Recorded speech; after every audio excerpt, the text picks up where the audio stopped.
this older group of patients is an interesting one because we're seeing more and more of them.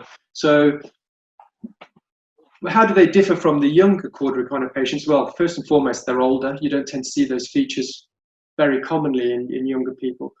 The canal is compromised by those features that we've just described. The symptoms in lumbar spine stenosis tends to have this dynamic component. In other words, it's dependent on your posture. So bending forward tends to relieve the symptoms. Being upright, load-bearing in particular, tends to worsen them. The typical presentation would be of increasing low back pain, generally bilateral, with an insidious onset of either unilateral or bilateral low limb sensory disturbance. So patients often start to describe tingling, pins and needles, numbness in either one or both legs. And it can be with motor weakness as well. So they can complain or observe motor weakness, or you may pick that up in examination. Sometimes they just say they're struggling to walk. They struggle to get up out of a chair.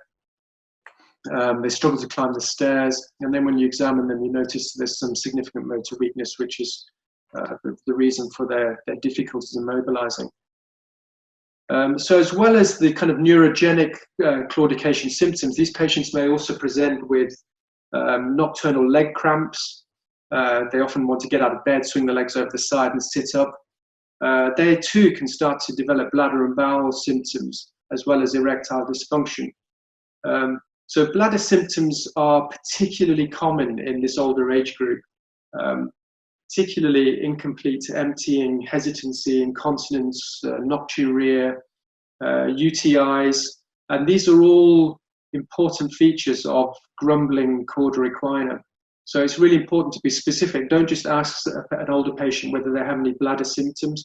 Be specific. Are they able to empty their bladder when they pass urine? Do they experience hesitancy? Can they stop and start urinating quite easily? Have they had episodes of incontinence? And UTIs are an interesting feature. So again, they're a common thing in older people, but in the presence of back pain and lower limb neurological symptoms, it would raise your index of suspicion.